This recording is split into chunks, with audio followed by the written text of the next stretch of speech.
Робин Уильямс 1951 оны 7 дугаар сарын 21-нд Америкийн нэгдсэн улсын Иллинойс мужийн Чикаго хотод төрсөн бөгөөд түүний амьдралын эхлэл гадаа талаас хангалуун аюулгүй мэт харагдавч дотоод ертөнцийн анханасаа нам гүн биш байлаа.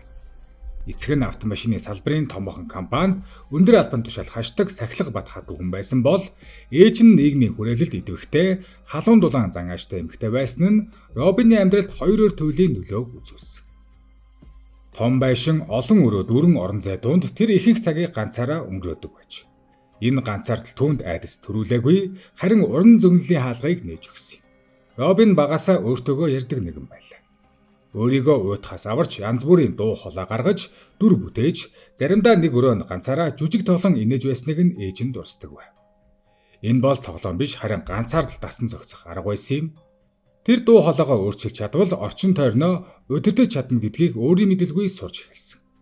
Хүүхдийн хувьд энэ бол хамгаалалт байсан бол насанд хүрэхэд энэ нь түүний хамгийн том авьяас болон хувирна. Сургуульд орсон хойноо Робин биеийн тамирт сайн биш нам гүм хүүхэд байсан ч тэр нэг л өгүүлбэр хэлэхэд анги даяараа инээж орхидог. Эндээс л Балчир Робин нэг зүйлийг ойлгосон гэдэг хэрвээ хүмүүс инээвэл тэд чамайг хүлээн зөвшөөрнө. Инээд бол хаалга, инээд бол зэвсэг, инээд бол хамгаалалт. Энэхүү ойлголт түүний дотоод ертөнцид гүн сууж насан туршийн философи нь болсон юм. Өсвөр насанд хүрэх тусам түүний дотоод энерги улам хяналтаас гарч эхлэв. Тэр 1 секунд чимээгүй сууж чаддаггүй олон санаа нэгэн зэрэг толгойд нь орж ирж хэлэхгүй бол тэсхийн аргагүй болдог байв. Энэ нь гаднаас нь харахад авьяас мэт боловч дотроо асар их түгшүүр дагуулдаг. Робин өөрийн бодлоос өөрөө зүгтаахын тулд ярих хэрэгтэй болдог байлаа. Чимээгүй байвал толгой нь түүнд дайсагнсан мэт санагддаг байсан.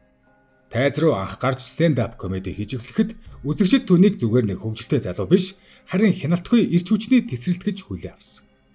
Тэр тайзан дээр зогсохдоо биеэ барихгүй үг хэл яриа хөдөлгөөн, нүүрний хуврал бүх зүйл нэгэн зэрэг урсаж, үзэгчид түүний хурдад автан инээж байлаа. Харин тайзны гэрэл унтарч алга ташил дуусах мөчид Робин дахин ганцаараа үлддэг. Инээд дуусахад түүний дотор хоосон орон зай дахиад сэргдэг байлаа. Алдар нэрийн эхний шатанд хүмүүс түүнийг үргэлж хөвгөлтэй байх ёстой хүн гэж төсөөлж эхэлсэн. Гунигтай бас ядарсан Робин байх ёсгүй зүгээр л инээлгэх ёстой гэсэн үл хэлэгдсэн шаардлага түүнд байнга тулгарч байв. Энэ дарамт түүнийг дотроос нь мохож эхэлсэн ч тэр үнийгээ ил гаргаж чаддаггүй байсан. Учир нь тэр өөрөө ч энэ дүрдээ итгэчихсэн байсан юм. Хэрвээ би инээлгэх болбол намайг хинч тоохгүй гэсэн айдас түүний амьдралыг жолоодож эхлэв. Ийм үж тайвшрах ямар нэгэн зүйл хэрэгтэй болдог. Ихэндээ арх дараа нь мансууруулах бодис түүний амьдралд орж ирэхэд Робин үнийг асуудал гэж хараагүй. Энэ бол зүгээр л хурдаа саруулах товч мэт санагдсан. Түүний тарих байнга хит хурдтай ажилдаг байсан учраас түүнийг удаашруулах альва зүйл төр зургийн амралт шиг мэдрэгддэг байлаа. Гэвч энэ амралт аажмаар хамаарал болон хувирна. Хамгийн эмгэнэлтэй хүмүүс түүнийг хараад аз жаргалын бэлэг тэмдэг мэт хүлээж авч байхад Робин дотроо ганцаардлын хамгийн гүнд аврахад алхаж байв. Инээдний цаана гуниг байгааг тэр өөрөө бүрэн ухамсарлаагүй байсангүй би. Тэр зүгээр л хөдөлж, ярьж, инээлгэж байж амьд буйгаа мэдэрдэг хүн байлаа. Гэвч энэ бол түүний түүхийн эхний хуудас байсан юм. Инээдийг зэвсэг болгож сурсан энэхүү удалгүй дэлхийг инээлгэх болно. Харин дэлхий түүнийг үнэхээр сонсож ойлгож чадах эсэх нь огт өөр асуулт. Робин Уильямсын жинхэнэ мэргэжлийн замнал 1970-ад оны дунд үеэс Калифорнигийн стенд-ап комедигийн клубүүдэд эхэлсэн гэж үздэг. Энэ үеийн Америкийн хошин урлагийн орчин туйлын хадуу байлаа. Үзэгчид анхааралгүй бас өрсөлдөгчд олон тайзан дээр гарсан хинч хэдхэн минутын дотор өөрийгөө нотлох ёстой. Робин ийм орчинд бэлтгэлгүй мэт харагдавч үнэндээ яг тохирсон хүн байсан. Тэр бэлэн бичсэн текстээс илүүтэй тухайн мөчөд төрсэн бодлоор ярьж үзэгчдийн инээд дуугүй байдлыг секунд тутамд ажиглан өөрийн ярианы хэмнэлийг шууд өөрчилдөг байв. Энэ нь заримдаа эмх замбраагүй мэт харагддагч үзэгчдийг тайзан дээр болж үйл явдлын нэг хэсэг болгодог байлаа. Комеди клубүүдийн эзэд Робиныг таамаглах аргагүй гэж тодорхойлдог байсан. Тэр нэг орой тайзан дээр гараад огт өөрхөн болж өөрөөр дүрээр тасралтгүй ярьж заримдаа үзэгчдийг инээлгэхээс илүү алмайруулж орхидог байсан. Ихтэй хамгийн чухал нь түүнийг үзсэн хүмүүс түүнийг мартах аргагүй байсан. Энэ чанар нь продюсеруудын анхаарлыг татаж телевизийн туршилтын хөтөлбөрүүдэд өргөдөх эхлэл тавигдсан. 1978 онд ABC сувгаар гарч ирсэн Mork and Mindy цуврал Робины амьдралыг бүрэн өөрчлөв. Хар гаргийн хүн Моркийн дүр нь түүний имперсасын авиасыг хязгааргүй ашиглах боломж олгож, зохиолын хүрээнээс давж ярихыг зөвшөөрсөн зөөн дүрүүдийн нэг байв. Найруулагчид түүний яриаг барихын оронд камераар барьж, юу болохыг нь хүлээдэг байсан гэх дурсамж олно та. Үзэгчид энэ эрч хүчийг шинэлэг, амьд, бодиттой мэд хүлээн авч, энэ цуврал богино хугацаанд асар өндөр рейтингтэй болов. Телевизийн амжилт Робиныг Америкийн айл өрх бүрт танигдсан хүн болгосон ч энэ нь амар хэлбэр амьдрал авчирсангүй. Нэг үйлрэлд хэдэн 10 ангийн бичлэг хийж, сурт ажиллагаанд оролцож, ярилцлага өгөх шаардлага нэмэгдснээр түүний амьдрал тасралтгүй хөдөлгөөнд оржээ. Тогтмол амрах цаг бараг байхгүй, унтах хуваар алдагдж, ажил ба хувийн амьдралын зааг бүдгэрсэн байна. Энэ үед ойр хүмүүс нь Робиныг тайван сууж чаддаггүй болсон гэж дурсдаг. Алдар нэртэй зэрэгцэн тодорхой нэг дүрийн хүлээлт бий болдог. Робины хувьд энэ нь үргэлж хөгжилтэй байх ёстой хүн гэсэн шошго байлаа. Камерын цаанч, камерын өмнөж түүнээс инээд хүлээдэг болсон нь түүний дотоод дарамтыг нэмэгдүүлсэн. Тэр хошигнохгүй бол хүмүүс түүнд урам нь хугарна. Энэ бол уран бүтээлч хүнийг нэг дүрд түгжих аюулын эхлэл байлаа. Ийм орчинд 1970-ад оны шоу бизнесийн соёлын нэг хэсэг болсон арх мансууруулах бодис Робины амьдралд илүү ойр орж ирсэн. Эхний үед энэ нь хамт олонны дунд хэвийн үзэгдэл мэт байсан бөгөөд Робин өөрийгөө донтож байна гэж огт бодоогүй. Түүний хувьд бодис хэрэглэх нь сэтгэл зүйн төвшөрийг дамжаах, тархины хит хурдтай ажиллагааг удаашруулах арга мэт санагдаж байсан. Гэвч энэ төр зургийн шийдэл аажмаар дадал болж, дадал нь асуудал болж хувирж эхэлсэн. Телевизийн амжилтаас хойш кино урлаг түүнийг татаж эхлэхэд продюсерууд Робиныг голдуу хошин дүрүүдэд тоглуулах сонирхолтой байлаа. Тэр өөрийгөө илүү гүн драматик дүрүүдэд сорих хүсэлтэй байсан ч зах зээл түүнийг инээлгчээр л харж байлаа. Энэ зөрчлөн түүнийг илүү их ажиллахад хүргэж, нэгэн зэрэг хэд хэдэн төсөлдөр ажиллах болгосон нь ядаргааг улам гүнзгийрүүлсэн. Гаднаас нь харахад Робин Уильямс алдар нэрийн оргил төрсөн, карьер нь тогтвортой өсөж буй азтай хүн мэт байлаа. Гэвч дотоод ертөнцийн тогтворгүй байдал нэмэгдэж, ганцаараа үлдэхээс зайлсхийх зан аажмаар тодорч эхлэв. Найзуудтайгаа байн уулзах, шөнө өрөө хүртэл ажиллах. Ямар нэгэн дуу чимээ дунд байх нь түүний хувьд өөрийгөө намжаах арга болжээ. Чимээгүй байдал түүнд бодолтойгоо нүүр тулах аюул мэт санагддаг байсан тухай хожим ойрын хүмүүс нь ярьдаг. Энэ бол Робины амьдралд амжилт ба аюул зэрэгцэн явсан чухал үе шат байсан. Алдар нэр түүнийг дэлхийд таниулсан ч дотоод хамгаалтыг нь сулруулж эхэлжээ. Робин Уильямс телевизийн асар их амжилтын дараа 1980-ад оны ихээр кино урлагт жинхэнэ шалгалттай тулгарв. Анхны кино дөрүүд нь түүний стендап, телевизийн хэм маягийг шууд харуулсан хөнгөн хошин шинжтэй байсан ч Робин өөрийгөө илүү өргөн хүрээтэй жүжигчин гэдгээр нотлохыг хүсэж байсан. Энэ хүсэл нь зөвхөн мэрэгжлийн амбиц ус, харин инээдний машин гэсэн шошгоноос гарах оролдлого байсан юм. Тэр өөрийгөө дотроо илүү хүн, илүү бодолтой хүн гэдгийг мэдэрч байсан ч үзэгчид болон студ түүнийг дан ганц инээлгчээр харах хандлагатай хэвээр байлаа.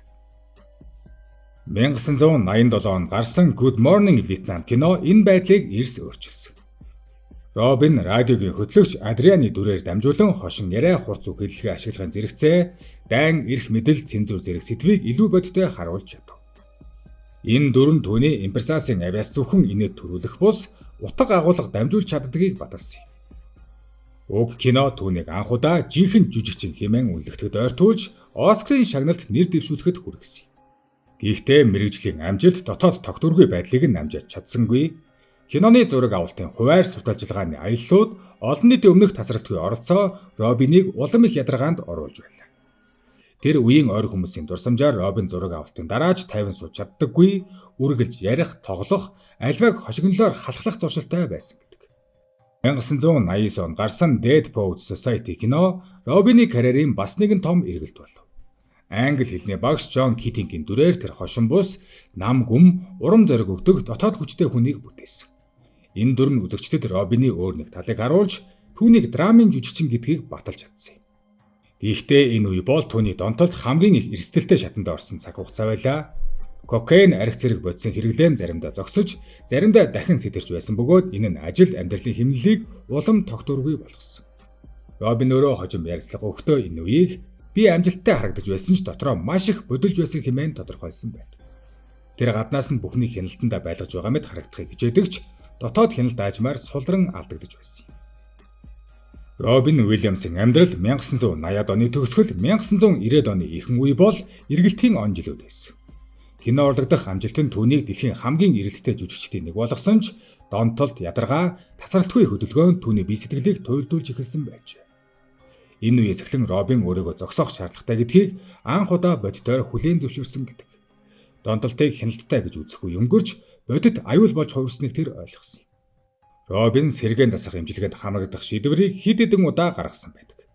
Энэ нь нэг удаагийн шийдэл байгаагүй, харин тасалданг давтагдмал орлогуудын цуваа байсан. Тэр өөрийгөө эмчилгээний төвд оруулахдаа ч олон нийтийн анхаарлаас зугтахыг хичээдэг байсан нь түүний дотоод зан чанарыг илтгэн. Би хүмүүсийг инээлгдэг хүн харин өөрөө тусламж хүсэж байна гэдгийг хүлээн зөвшөөрөх хэцүү хэмээн ярьсан удаатай. Гэр бүлийн амьдрал энэ үед илүү чухал болж эхлэв. Робин эхнэр хүүхдүүдтэйгээ байх цагийг нэмэгдүүлэхийг оролдож, ажлын хуваарийг тодорхой хэмжээнд багасгахыг хичээсэн. Гэхдээ олон жилийн турш тогтсон амьдралын хэмнэлийг өөрчлөх амаргүй байв. Тэр гэртээ байхдаа ч дуу чимээгүй суухад бэрхшээлтэй, байнга ярих, хошигнох, өөрийгөө ажил дээрээ байгаа мэт байдалд оролдог байж. Энэ нь амрах оролдлого байсан ч бүрэн амралт болж чаддаггүй байлаа. 1997 онд гарсан алдарт Good Will Hunting кинон Робины карьер төдийгүй хувийн амьдралд нь ч онцгой ач холбогдол өгсөн. Сэтгэл зүйч Шон Магуэрийн дүрээр тэр хошин бус гүн амьдрал үзсэн хүнийг бүтээж олон үзэгчдэд анх удаа түүний дуу хоолойг намгүм тогтун байдлаар сонсов. Энэ дүр нь түүний дотоод хүнтэй нийцэж байсан гэж ярьдаг. Киноны амжилт Робинд Оскарын шагнал авчирч түүнийг зөвхөн инээлгэгч бус бодиттой гүн жүжигчин гэдгийг аль бие осоор баталсан. Энэ шагнал Робины хувьд бахархал байсан ч түүний амьдралыг гинэт бүрэн өөрчилсөнгүй. Шагнал авсныхаа дараач тэр өөрийн эмзэг байдлыг ухамсарлаж тогтмол хяналт дэмжлэг хэрэгтэй гэдгийг мэдсээр байв. Ойр тойрныхт нь түүнийг энэ үед илүү намгүм, илүү анхааралтай болсон гэж ярьдаг. Цаашлаад Робин Уильямсын 2000 оноос хойш хуйг гаднаас нь харахад тогтвортой мэд ойлгож байна. Тэр томоохон кино төслүүдэд үргэлжлэн тоглож, олон нийтэд танигдсан хэвээр. Гэр бүлийн амьдралаа хадгалж, бодисын хэрэглэнээс хол байж чадсан мэт харагдаж байлаа. Гэвч энэ гаднах тогтвортой байдал дотоод бодит байдлыг бүрэн илэрхийлж чадахгүй байсан. Энэ үеэс эхлэн Робины амьдралд ажмаар бараг анзаарагдахгүйгээр нэгэн өөр төрлийн уналт эхэлсэн байдаг. Мэргэжлийн хувьд тэр илүү олон янзын дүрд тоглож эхэлсэн. One Hour Photo, Insomnia зэрэг кинонуудад Робин инээдгүй төвшөртэй хүйтэн дүрүүдийг бүтээж өөрийн жүжигчдийн сар хүрээг дахин харуулсан. Эсэн ч эдгээр дүрүүдийн ард бодит амьдрал дээрч төвшөр айдас нэмэгдэж байсан. Тэр өмнөх шигээ хяналттай импровизац хийхэд бэрхшээлтэй болж, ой санамжийн жижиг доголдлууд анхаарал сарних байдал илүү олонтоо ажиглагдаж эхэлжээ. Энэ өөрчлөлтүүд эхэндээ нас агсантай холбоотой эсвэл ажлын ачааллын үр дагавар мэт ойлгогдож байв. Робин өөрөө ч үнийг ингэж тайлбарлахыг хичээдэг байсан. 2000-аад оны сүүлээр Робины сэтгэл зүйн байдал илүү тодорхой өөрчлөлт гарч ирсэн тухай гэр бүлийнх нь ярьдаг. Тэр урд өмнөхөөсөө илүү дотгошоо болж, олон нийтийн арга хэмжээнээс зайлсхийх, ярилцлага өгөхөөс татгалзах нь нэмэгдсэн. Инээд хурд тасралтгүй яриа түүний амьдралын салшгүй хэсэг байсан бол одоо чимээгүй байдалд амгаалах болсон нь ойр хүмүүсийнх нь анхаарлыг татаж эхэлжээ. Энэ үед Робинд Паркинсонтой төстэй шинж тэмдгүүд илэрч эхэлсэн ч оношин тодорхой бус хэвээр байсан. Гарын салганах, хөдөлгөөний удаашрал, нойрны гүн алдагдал, төгшүүр сэтгэл гутрал зэрэг нэг дор давхцаж түүнийг улам их бодлоонд оруулав. Эмчилгээ хийж байсан ч яг юунаас өвдөлтэйг тодорхойлох амаргүй байлаа. Робин өөрөө би тархиндаа итгэхэ болж байна гэж ойр хүмүүстэй ярьдаг болсон. Хамгийн хүндрэлтэй нь энэ үе бол түүний хувьд өмнө нь ашигладаг байсан инээлгэх хамгаалалт ажиллахаа болсон цаг хугацаа байлаа. Өмнө нь тэр тайзан дээр гараад эсвэл камерын өмнө зогсоод өөрийгөө удирдах чаддаг байсан бол одоо дотоод хяналт алдагдж байгааг мэдэрч эхэлжээ. Энэ мэдрэмж нь түүний хувьд айдас төрүүлэн байв. Авиас хурд дуу хоолой нь өөрийг нь үргэлж аварж ирсэн бол одоо тэдгээр нь сулран алдагджээ. Робин эмч нарт үзүүлж сэтгэл гутрал Паркинсонтой төстэй шинж тэмдэг онош эмчилгээний янз бүрийн хувилбарыг туршсан ч тодорхой ахиц харагдсангүй. Түүний хувьд хамгийн амжигтай нь эмчилгээ үр дүнгүй мэт санагдах, өөрийнх нь хамгийн том давуу тал байсан ой тогтоолд хурдан сэтгэх чадвар, импровизац аажмаар суларч байгааг мэдрэх явдал байсан. Гэр бүлийн хувьд энэ хугацаа хүнд сорилт байлаа. Робин 3 удаа гэрлэж 3 хүүхдээ эцэг болсон бөгөөд аав хүний хувьд хүүхдүүддээ гүн хайртай, тэднийг хамгаалахыг хүсдэг байсан тухай хожим дурсдаг. Гэвч түүний дотоод дороотол нэмэгдэх хэрээр өөрийгөө гэр бүлдээ ачаа болж өгнө гэсэн айдас төрж эхэлсэн нь харилцааг улам эмзэг болгожээ.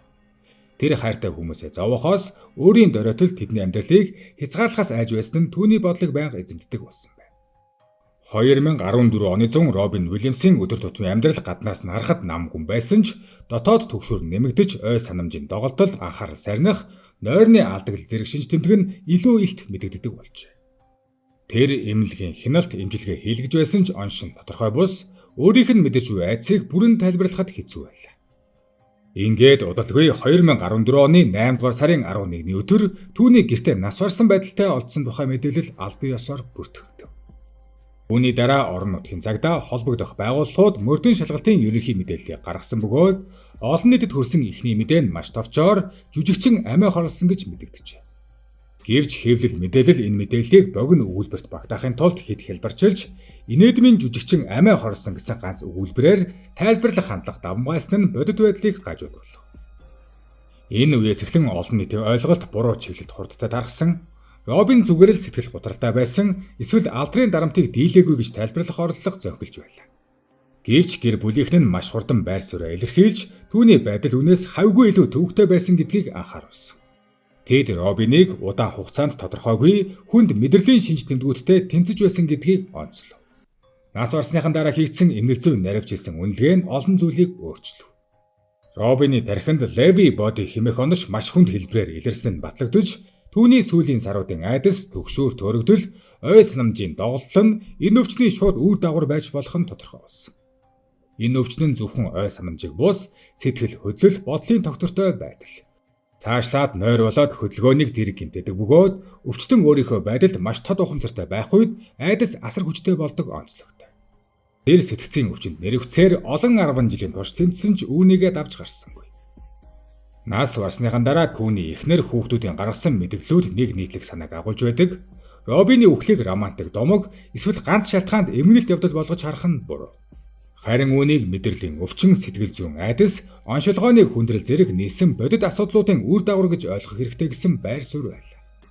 Энэ төгсгөлөөс үлдэх хамгийн бодиттой сургамж нь тодорхой. Хүн инээж чаддаг байлаа гэд зүгээр байна гэсэн үг биш. Мөн хайртай хүмүүсээрээ хүрээлэгдсэн байлаа гэд өвчин айцаа дангаараа дийлнэ гэсэн баталгаа байхгүй. Тусламж гэдэг нь зөвхөн сэтгэлийн дэмжлэг биш, зөв онош, зөв эмчилгээ, цаг хугацаанд нь өгсөн бодит тусалцаа байдаг. Робин Уильямсын амьдрал эмгэнэлт төгсгөлтэй байсан ч түүний үлдээсэн өв гунгаар хэмжигдэхгүй. Тэр хорвоогоос явахдаа инээд, үг, дүр, дуу хоолой хүний сэтгэлд хүрэх чадварыг үлдээсэн.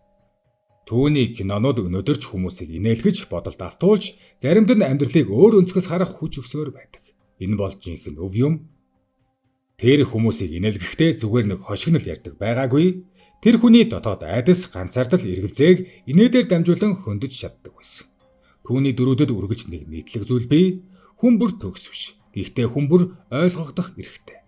Багш байж болно, эмч байж болно, хачин итгэдэж байж болно. Гэхдээ дотор нь үргэлж нэг энгийн хүсэл бий, хэн нэгэнд хэрэгтэй байх. Түүний жинхэнэ домог эндээс эхэлдэг. Робин Уильямс бидэнд хүчтэй хүн ямар байх ёстойг заагаагүй, харин эмзэг хүнч үнцэнтэй гэдгийг харуулсан юм. Тэр хүмүүст гунига нуухайг биш ойлгохыг үлгэрлсэн. Өнөөдөр түүний үгийг сонсоход дүрийг нь харахад нэг зүйл тод мэдрэгддэг. Робин Уильямс амьдралын төгс хариултыг олж чадаагүй ч асуултуудыг нь хүмүүст үлдээж чадсан. Хэрхэн бусдыг ойлгох вэ? Хэрхэн дуугүй шаналж буй хүнийг анзаарах вэ? Хэрхэн инээдний цаадах хүнийг олж харах вэ? Түүний үлдээсэн өв бол зөвхөн кино, шагнал, алдар нэр биш. Түүний өв бол бидний хоорондын эмзэг холбоо, хүнийг хүнээр нь харах ур айлга юм. Робин Уильямс энэ дээрээ дэлхийг хэсэгхэн хугацаанд ч гэсэн дулаа цулаад явсан юм. Иймээс түүний түүхийг гунгаар бус дурсамжаар дуусгах ёстой. Домогт нэгэн гэдэг үхлээр биш, хүмүүсийн дурсамжаар амьдардаг. Робин Уильямс одоо ч бүтээсэн дөрүү дотроо бусдыг инээлгсээр домог болон мөхөрчээ.